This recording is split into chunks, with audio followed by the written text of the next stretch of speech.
su señoría, al santo viviente, a la señora presidenta, muchas gracias, presidenta. Cooperativa San Ignacio, doctora, y a la señora presidenta, la doctora Elena. Y a grandes, estamos en familia, estoy tan contento por estar aquí. Hay un distinguido amigo de San Juan Bautista, el doctor Diego Ariel Peloso. Está mi familia por allá, mi señora esposa, mi hija Natalia, la señora coordinadora, la doctora Alejandra. Juan Emilio, ¿puedes levantarte, por favor? Le pido un aplauso para este señor, Juan Emilio del Puerto.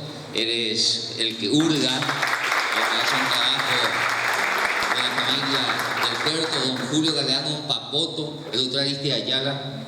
En el auditorio hay gente que sabe mucho más que yo, por lo tanto voy a tratar de no ser aburrida esta noche y voy a tratar de no hacer de dormir.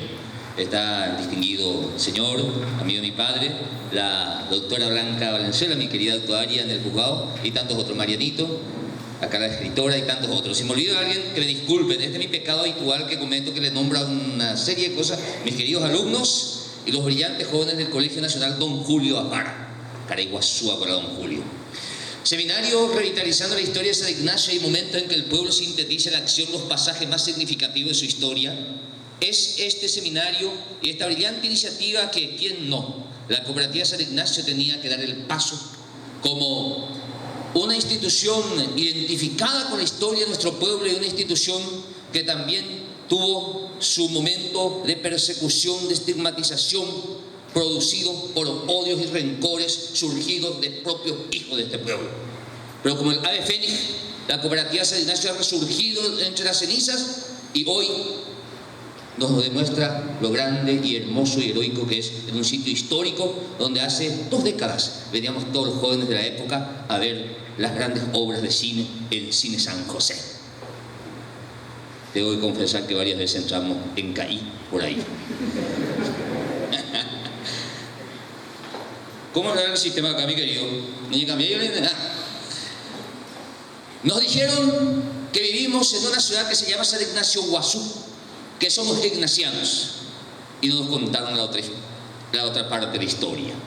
En realidad, nosotros somos de Yaguaracamictá, auténtico nombre indígena por el cual se denominaba estas tierras, pero que se ha ocultado en la memoria colectiva porque los dueños de la verdad nos dijeron que a partir de 1609 nosotros éramos de San Ignacio Guazú e ignacianos. Entonces hoy, consciente o inconscientemente, decimos nosotros somos ignacianos y somos de San Ignacio, y muy pocos han de decir yo solo, o casi nadie, a decir yo soy yaguaracamitense o yaguaracamitaense. Has sido ingo, ¿ya? Humberto Vaz dice eso. Pueden interrumpirme, pueden decirme estás aburrido, vamos todos a casa. De hecho tengo también una cena con el grupo Los Mágicos, así se llama mi grupo, Los Mágicos. No sé por qué se dice Los Mágicos, nada de magia tenemos. Pero esto nosotros documentamos en 3 obras que escribieron muchas personas que saben más que yo. Don Saturnino Ferreira Pérez, Carlos Bedoya y Narciso Mesa. Estas 3 obras dice que este territorio se llama San Ignacio Guazú, desde que los colegas de este santo andante que me precedió en el uso de la palabra, el padre Francisco Yaquet, han venido a decirnos: ustedes, señor, desde hoy son de San Ignacio Guazú y ustedes son ignacianos. Intelectualoides de la comunidad, aquellos opinólogos que producimos terriblemente. Creo que en el grupo WhatsApp de la Comisión de Festejo inclusive alguien dice: no, nosotros no somos ignacianos, nosotros somos ignacienses. Ustedes no son misioneros, ustedes son misionenses. Y yo, cuando entramos en ese tipo de discusiones banales, discusiones bizantinas, discusiones estúpidas, respondo con el auténtico y paraguayo obvio. ¿Y por qué? Porque nos sirve la pena. Somos ignacianos y somos misioneros. Y yo cambiaré eso por soy de Yaguaracamictá. De hecho, hasta mi nombre, mi apellido indígena quiero recuperar. Voy a pelearme toda la noche con esto, me parece. Ellos de nada, a veces, socio. Un aplauso para Luis Fernando Vega, un brillante alumno a quien le pedí que me asista esta noche. Este chico es brillante, ¿vale? Luisito, por favor. Vos me conoces, dale, adelante. Cuando te vas hacia un costado. Esta es más o menos la brillante obra de este gran intelectual que también fue ignorado mucho tiempo acá por los dueños del pueblo, por aquellos apellidos tradicionales que que permitían cierta participación nomás, y no personas democráticas como mi querido Juan Emilio Escobar del Puerto, un hombre intelectual brillante que acá me honra con la presencia y que sabe mucho más que yo, don Alcides Rodas también. Esta era la lectura y la comprensión de Saturnino Ferreira Pérez, de cómo más o menos era Yaguaracamitá, antes de que vengan los jesuitas. Y tanto es el crimen cultural que hicieron nuestro pueblo que hasta el nombre de nuestros arroyos han cambiado. Porque si a ustedes le dijeron, vamos al primer arroyo, vamos al segundo arroyo, nos jodieron.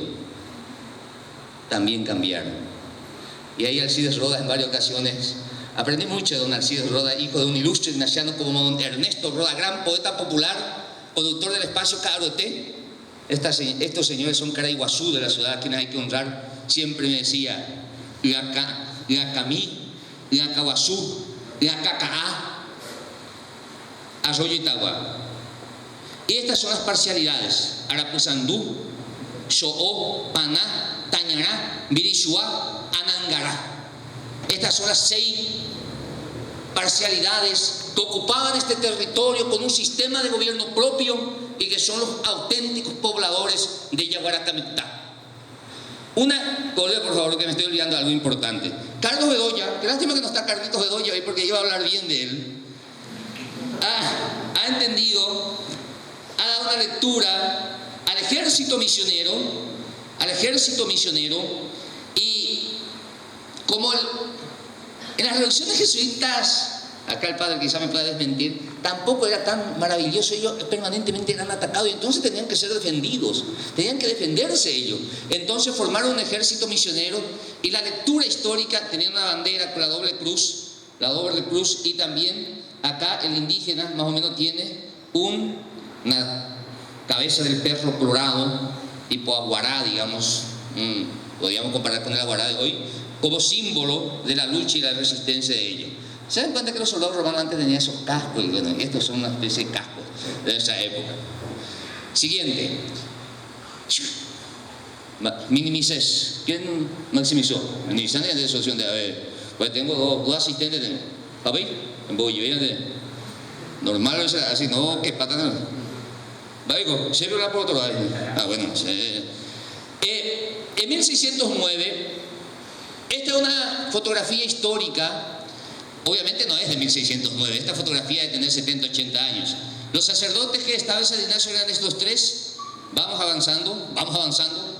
Después, Jorge del Puerto hizo 3 obras, publicó 3 obras sumamente interesantes de don Jorge, que hoy tiene cerca de 100 años, 98 tiene. Ojalá que tenga esa energía don Jorge para llegar a los 100 años. Le dije a Esperancita, para la licenciada Esperanza del Puerto de Benítez, la directora de la Universidad Católica, quien me facilitó algunos datos, con quien he dialogado con ella, algunos aspectos de lo que sucedió entre 1600 y compañía. El padre Marcial de Lorenzana y el padre San Martín llegan a la toldería del cacique Arapuzandú, se instalan en el lugar denominado Itagüí, en un sector del actual barrio Santo Ángel. En 1612 es reemplazado el padre Lorenzana por el padre Raúl González de Santa Cruz. En 1613 ya hemos fundado la Academia de la Lengua Guaraní en San Ignacio. En 1614 iniciamos los trabajos de implementación de agua corriente. Utonó, el barrio del cual provengo, es el símbolo y la presencia de la concepción histórica y de proyección del futuro de los pobladores de aquel tiempo, a 5 años de haberse fundado. Y acá comenzamos una parte de la historia. Acá tengo la distinguida presencia de 4 concejales municipales más o menos. Máximo Papoto Gene, gran referente cultural, el doctor Aristide Ayala, el señor presidente de la Junta, y Soto me dijeron que estaba también. Estaba.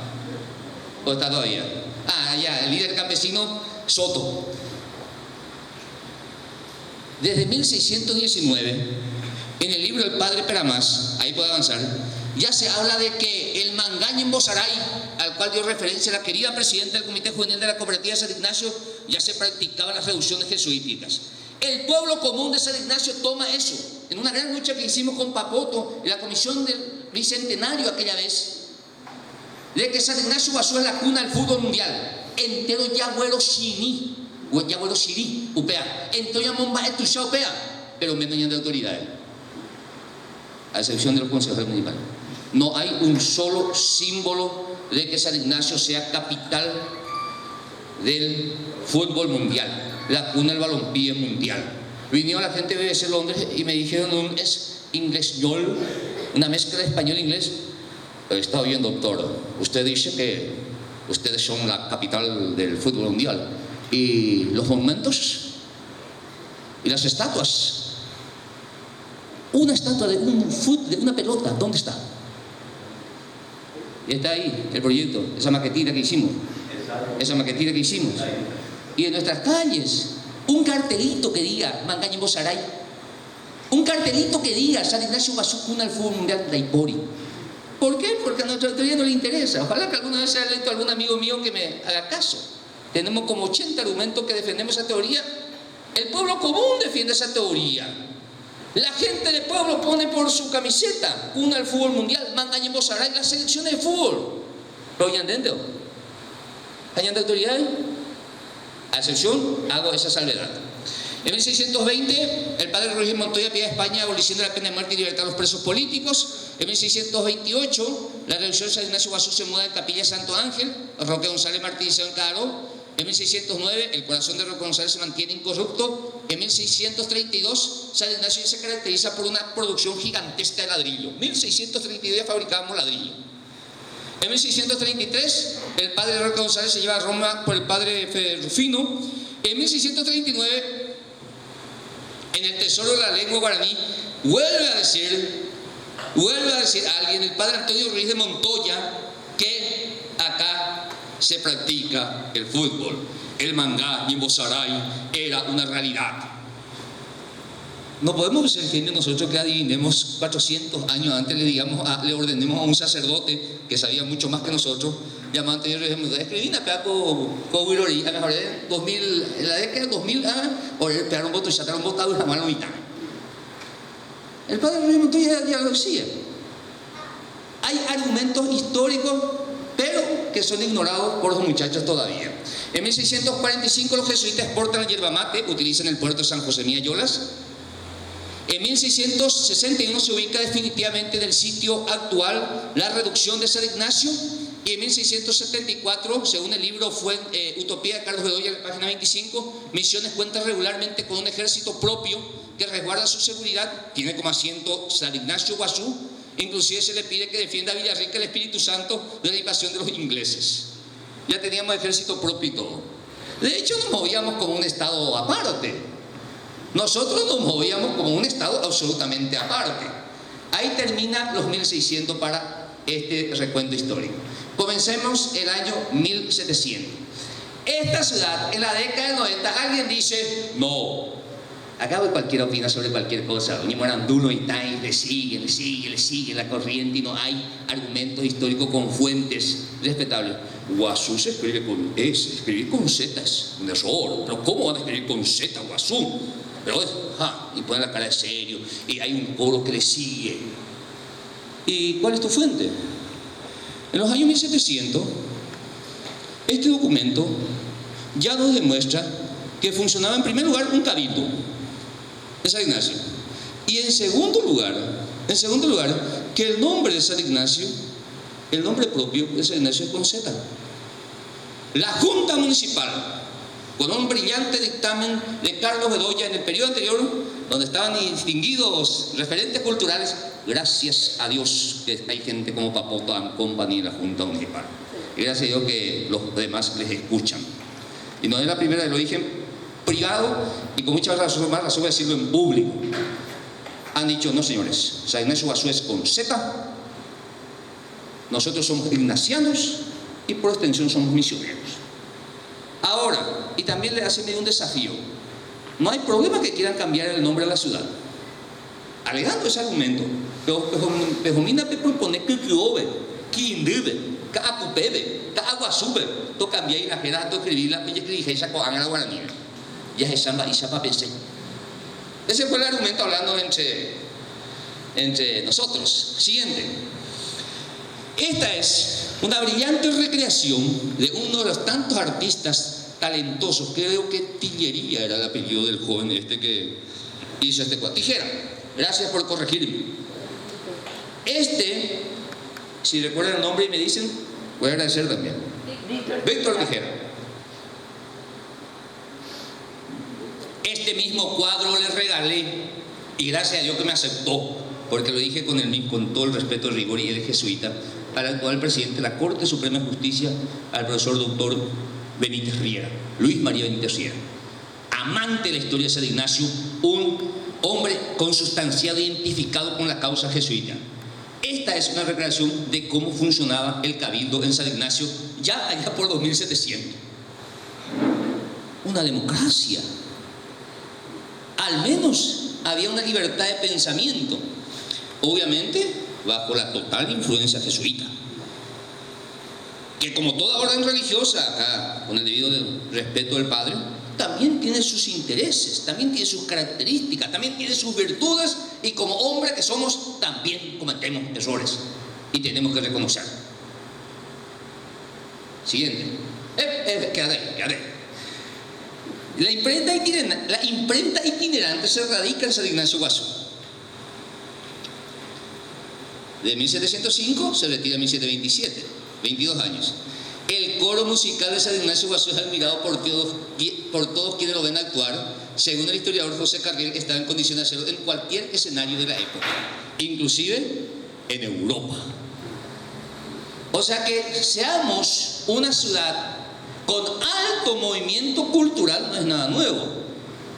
Al contrario, las épocas de oscurantismo y de ceguera son las épocas en que nos fue mal. Y nos fue mal. Y también vamos a hablar de ese pasaje histórico. En 1767 ocurre un crimen de lesa humanidad al ordenarse la expulsión de los jesuitas. Al fin de cuentas, si nosotros tenemos un grado de desarrollo, un grado de avance, una característica propia, es gracias al aporte de la orden jesuita. La pragmática sanción de su majestad en fuerza de ley para el extrañamiento de estos reinos a los regulares de la compañía, ocupación de sus temporalidades en tiempo y prohibición de su restablecimiento en tiempo alguno con las demás precauciones expresas, año 1767, Madrid, España. Un año después, ni un jesuita estaba ya acá. San Ignacio, ni un jesuita. ¿Qué ocurrió? Quedaron sus obras. Esa fotografía tiene más de 80 años, fue captado por un sacerdote jesuita, Plackner, y han pasado 158 años de la primera presencia de los jesuitas en el poblado y lógicamente quedaron las grandes obras que encararon y desde el punto de vista espiritual y material. Siguiente. Manuscrito original del libro de las misiones del Paraguay del padre José Carriel se descubre en el año 1771. Ahí está la imagen de nuestro museo, 80 años atrás. Siguiente. Y ahí volvemos a la primera obra de un ignaciano, escrito por el ignaciano, por el cual vuelve a reivindicar el tema del Mangaña en Bozaray. Fue don Jorge del Puerto. Fue don Jorge, no fue un invento nuestro, con Paputo, conmigo, con los amigos que nos apoyaron, que juntamos 10.000 personas en septiembre de 2009 ahí en la plazoleta del templo. Los ingleses, quienes se consideran los creadores del fútbol, llevó a las novedades de deporte a Inglaterra. Allí en la práctica el mismo fue sistematizada con una reglamentación más adecuada. Los primeros intentos de fútbol, y así lo escribe con mayúscula, del fútbol organizado se hizo en San Ignacio. Lo dijo don Jorge, de Tierra y de Juego, página 30-31. En 1771 nace en San Ignacio Guazú un hijo de Petrona San Martín, hermana del libertador de los Andes, general José San Martín. Fuente, ese libro, testimonio de un capitán de la guerra del 70, de Justiniano Rodas Benítez. Esta parte. En 1793, la obra de Vita et Moribus, Tradición Vivorum Paraguayón, del padre Joaquín Peramás, oriundo de Cataluña, donde nuevamente afirma: los guaraníes jugaban también a la pelota, una pelota de goma compacta, tan botadora y ligera que recibió un primer impulso, sigue dando botes por mucho tiempo sin pararse y sin conocer pausa ni descanso, repitiendo al caer por su propio peso los grandes saltos. Nuevamente el Mangaña en Bozaray. 1774 nace en San Ignacio Guazú otro de los ignorados por la historia, el capitán de caballería Vicente Suárez, uno de los libertadores de América, integrante del ejército de San Martín y fallecido en Junín el 6 de agosto de 1824 al lado de su comandante general Mariano Necochea. El presidente Fernando Lugo fue a descubrir una plaqueta que engrandece a este paraguayo. Cuando dijo paraguayo, nadie dijo de dónde es. Unos cuantos amantes de la historia hemos dicho Ignaciano Bóveda. Madre, no lo entendí. Nadie me hizo caso. ¿Dónde hay una calle perdida de algún paraje oculto de San Ignacio donde se denomina calle Vicente Suárez? Salgamos a preguntar, más pero Vicente Suárez, de Pueblo, más San Martín, más o menos, San Martín que estoy cuadro, más Simón Bolívar, tiene la misma característica. Dejemos 1700, vamos a 1800, rápidamente antes que se duerman todos. Bernardo de Velasco y Huidobro es nombrado primer gobernador de las Misiones por cédula real, creando una autonomía. Fue un 24 de marzo de este histórico año. Cuando yo estoy en los ambientes que habitualmente compartimos por nuestro trabajo, ambiente académico, ambiente universitario, ambiente de magistrado, el ambiente deportivo, en algunas tertulias, exponentes culturales, en Asunción principalmente me gusta mucho divertirme por los asuncenos que quieren mirar, algunos asuncenos, la mayoría, la perspectiva del centralismo. Socio, ahorita con 408 años. Paraguay tiene 200 años, lo cumplió en el 2011, 200 años. Paraguay tiene 206 años. Antes tuvimos 202 años de autonomía. No éramos ni Paraguay ni Argentina. ¿Y cuál es tu fuente? Ahí está. El nombramiento de Bernardo de Velasco y Huidobro como primer gobernador de las Misiones. Ustedes tuvieron sus gobernadores, Domingo Martínez de Irala y tantos otros. Oregón Lorecoago ahí. Ahora que las circunstancias hayan hecho que hoy seamos parte de la República del Paraguay, festejamos con mucho gusto. Después vamos a llegar al 2011 acá. Vamos a llegar. Pero yo no sé dentro de 200 años si mi tataranieto va a seguir formando parte de la República del Paraguay o van a reivindicar su condición de territorio autónomo e independiente. Una generación mucho más inteligente que la nuestra.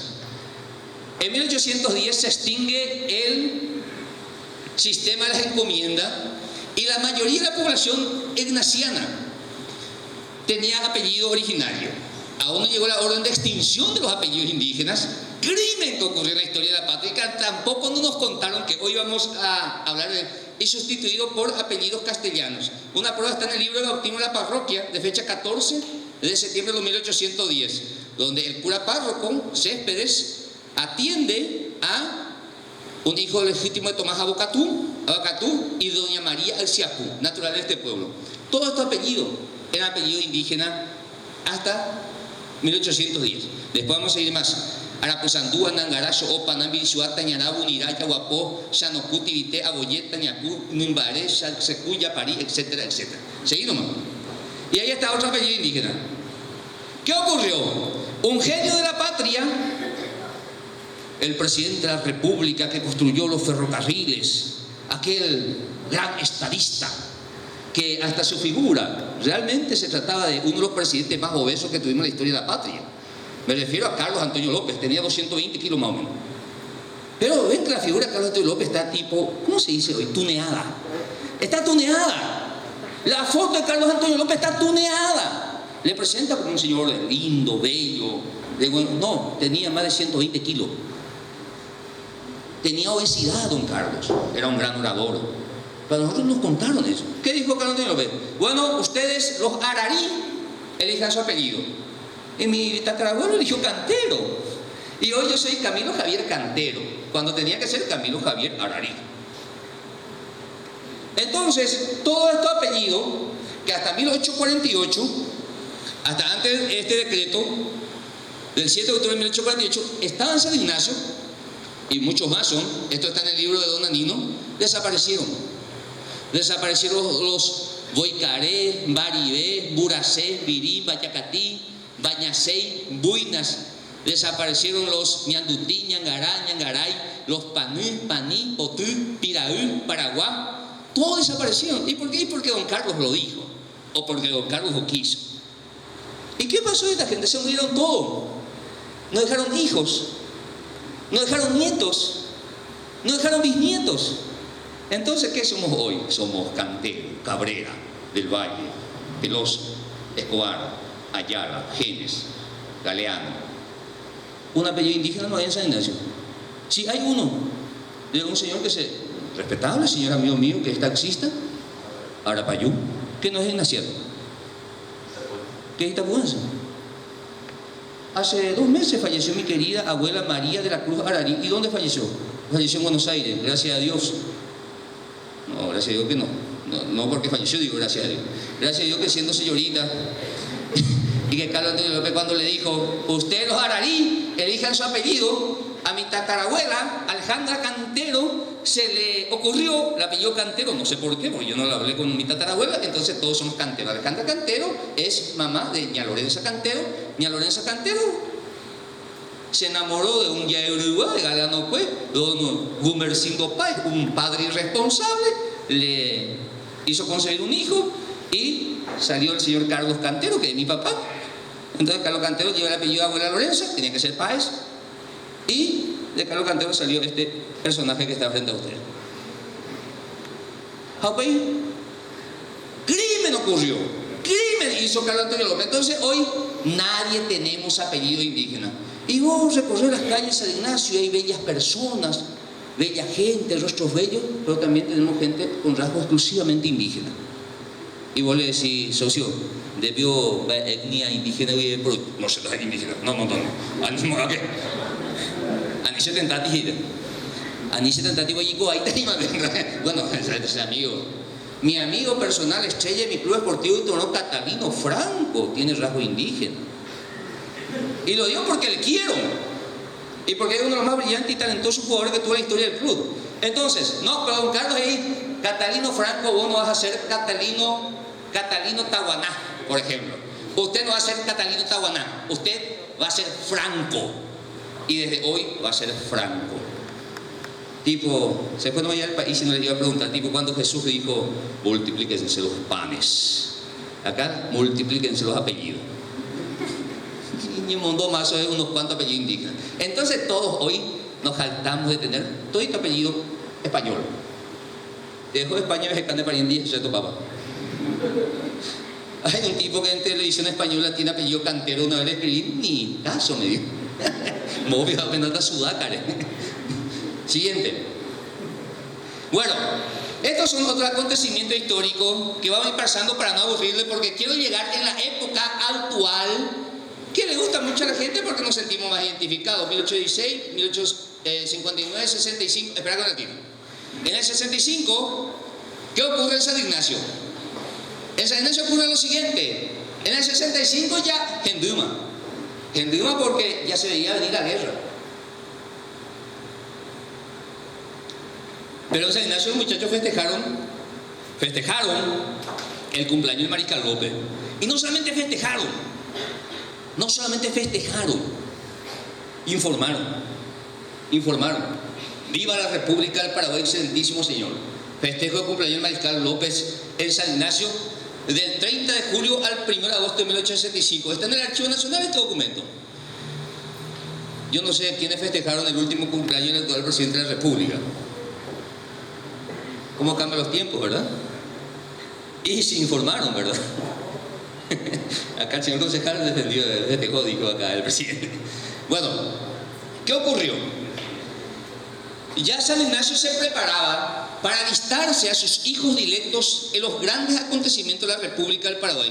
Es así que en 1869, en la noche antes, en Cerro Corá, llegaron los ignacianos. Capitán Justiniano Rodas Benítez, Teniente Segundo Simeón Gil, Gregorio Rodas, el presbítero Aguilera, en la escolta Madame Lynch estuvo María del Socorro Palacio y Toridia Acosta, quienes cayeron prisioneros y acompañaron a Alicia Liz hasta Asunción, quienes tuvieron un gran protagonismo después en acontecimientos históricos que también ocurrió en San Ignacio, que vamos a ver enseguida. Siguiente. En 1870, como si algo nos caracteriza a pesar de todos nuestros errores, emisiones que ya hay copona. Tenemos un nivel de vida con todas las necesidades que tenemos que es superior a otras zonas geográficas del país. Hay que dejar y coger esa misión de conmigo San Pedro y Comandillú, Concepción, si no te dejo Chaco, o si no te falta Paraná, ya se parece. O Pedro Juan, Capitán Vado, joder, recorrer ella tierra de nadie con ahora Villa Sá, no te hendupe de echar la pichagua. O si no, Pedro Juan Villa, puede echar la pichagua, de ti disparo bebé esquina y esa moba y que se. O sea, Si algo caracteriza a Misiones es que siempre históricamente tuvimos un nivel de vida importante, interesante, con todas nuestras limitaciones. Pero, ¿cuál fue un error? Un error de cómo vivimos, cómo estamos, siempre nos dijeron los de la gran ciudad. Y en la Asunción de 1870 era un desastre, era un caos. Y llegan ya noticias, esas intrigas políticas que siempre han acostumbrado. Era para no sabemos de abandonar Misiones Peyupá, yo te auto. Y abandonaron Misiones. Hubo una orden de abandono de Misiones. ¿Quién ordenó? Cirilo Antonio Rivarola, presidente de la República, impuesto por los aliados. ¿Y por qué? Porque cuando el mariscal López ordenó abandonar Asunción, declaró segunda capital a Luque, tercera capital a Pirihuí, cuarta capital a Carabata, y Asunción ya quedó abandonado. Y se impuso un gobierno de legionarios, un gobierno de títere. Después hubo varios gobiernos títeres, y hay varios proyectos de gobierno títere todavía, pero otra cosa, pero ese era títere, pero títere de pe a pa, títere de norte a sur, de este a oeste. Bueno, ordenó, pero ahí surgieron los líderes de Misiones, Aguazúnoita. ¿Cómo se dice también? En guaraní también hay un término, y ocurrió lo siguiente. ¿Qué ocurrió? Bullían de socio. Los líderes se organizan y se ponen a la orden. Y ahí se van varios. De Santiago, Juan Ramírez; de Santa Rosa, Eusebio Romero; Santa María, Teniente Paulino Coronel; San Ignacio, Sargento Mayor Eduardo Ramírez Rosendo Céspedes; de Posta, San Juan, Teniente Marcos Rolón; de San Miguel, José Cardoso; y Laureles, Teniente Juan de la Cruz Cáceres, y se fueron a la capital. Dijeron: señores, lo que ustedes están, la visión, señor Presidente de la República, que usted tiene de las misiones absolutamente equivocadas. Acá están los más distinguidos representantes de todas las comunidades del departamento de Misiones y están en desacuerdo respetuosamente de abandonar el departamento de Misiones porque queremos recuperar nuestras tierras y queremos defender la soberanía de la República del Paraguay de la invasión de correntinos uruguayos y de correntinos uruguayos principalmente. Y fue positiva esa gestión. Comenzaron a nombrarse autoridades del departamento de Misiones, siendo sede de gobierno San Ignacio Guazú. San Ignacio Guazú. Entonces, estos son los que fueron nombrados. Todos estos son los que fueron nombrados. Vamos a uno de ellos: juez de paz y jefe político de Santa María, Paulino Coronel. La comandancia con asiento en Santiago ejercía su jurisdicción sobre Santa Rosa, Santiago, San José y Yauri. Hasta el Paraná, el comandante militar era el comandante Juan Eduardo Ramírez, Juan E. Ramírez, y seguimos avanzando. Vamos siguiente. Entonces, en 1873, según don Jorge, terminan las invasiones correntinas y sus robos pecuarios. En 1874 la situación ya se va normalizando en Misiones con esta explotación de zona muy conocida hasta hoy: Isla Guazú, Tañarandí, San Juan Pochel y Cambaú, hoy colonia uruguaya. Si algo caracterizó al pueblo nacional que habla no va a siguiente no va a apoyo. Una de las ciudades de mayor oportunidad es San Ignacio Guazú, Misiones, en el ámbito público y en el ámbito privado. Ave no va a siguiente no va a apoyo. Por eso, la historia de nuestro pueblo, 1874, gente de ella, a Paraguay, gente de Paya, a Villalobos y Tombapoma. Normalmente en Papoma.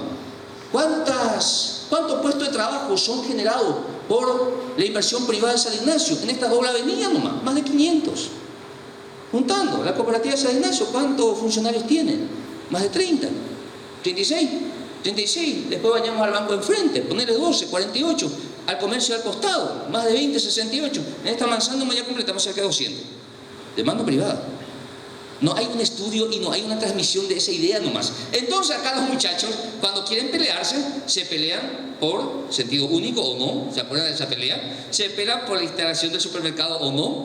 Más o menos pintan que nuestra vida depende de que si se instala un supermercado o no se instala. Entonces la sociedad se divide por cualquier cosa. No estoy haciendo ningún juicio de valor, ni a favor ni en contra del supermercado. Digo nomás que los gimnasios, otra característica que debemos superar es que nos peleamos por cualquier cosa. Y con argumentos estériles y disparates. Si viene al supermercado, bienvenido sea, 100 puestos de trabajo más. Y si no viene, vendrá otra empresa que va a poner otro 100 puestos. O sea, no vamos a morir todos también. Los que pintaron los pros y los contras, algunas cosas aquella vez hubo algunos excesos indebidos. Pero vamos,